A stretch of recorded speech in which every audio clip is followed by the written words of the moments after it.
4 வருஷத்துக்கு அப்புறமா நடந்த சூப்பர் ஓவரில் வந்து பார்த்தீங்கன்னா, டெல்லி வந்து ஜெயிச்சு டேபிள்ல டாப் போயிருக்காங்க.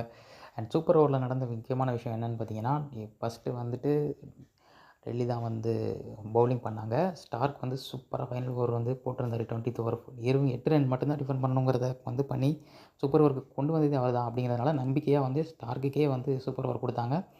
அவரு வந்து சூப்பரா பண்ணாரு. ஆனா ஹெட்மயர் தாங்க உண்மையா சொல்லப்போனா தேவையில்லாம ரொம்ப சொதப்பி விட்டு 2 பேர் அவரு ரன் அவுட் ஆக்கி விட்டாரு. ஸோ, அதனால 2 விக்கெட்டுமே போயிட்டு வெறும் 10 ரன், 11 ரன் தான் எடுத்தாங்க.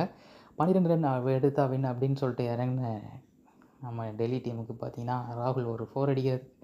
அப்புறம் ஸ்டப்ஸ வந்து 6 அடிச்சு கேம முடிச்சு குடுத்துட்டாரு. பட் என்ன சோகமான விஷயம்னா, சந்தீப் சர்மா தான் 20வது ஓவர போட்டிருக்காரு. 20வது ஓவர்லயே 12 ரன்னுக்கு மேல குடுத்து கிட்டத்தட்ட 2 ஓவர் போட்டு 20 ரன் குடுத்தவரு. அவருக்கு மறுபடியும் சூப்பர் ஓவர் குடுக்கணுமா? அப்படிங்கிறது ஒரு கேள்வி. அவரு மறுபடியும் 3 பால்ல மேட்சையே வந்து தோற்க வச்சுட்டாரு. ஸோ எனிவே டெல்லி வந்து சூப்பரா வின் பண்ணியிருக்காங்க. டேபிள்ல டாப் போயிருக்காங்க. போன மேட்சே வந்து டெல்லி வின் பண்ண வேண்டியது தான். எப்படியோ வந்துட்டு லாஸ்ட்டு ஒரு 3 ரன் அவுட்டால வந்துட்டு அவங்க வந்து லாஸ் பண்ணாங்க. இல்லன்னா எல்லா மேட்சுமே அவங்க வந்து வின் பண்ணி 6 அவுட் ஆஃப் 6 அப்படிங்கிற மாரி இருந்திருப்பாங்க. ஸோ எனிவே இப்போ வந்து பார்த்தீங்கன்னா, கிட்டத்தட்ட 5 மேட்சஸ் வின் பண்ணிட்டு அவங்க வந்து டாப்ல இருக்காங்க.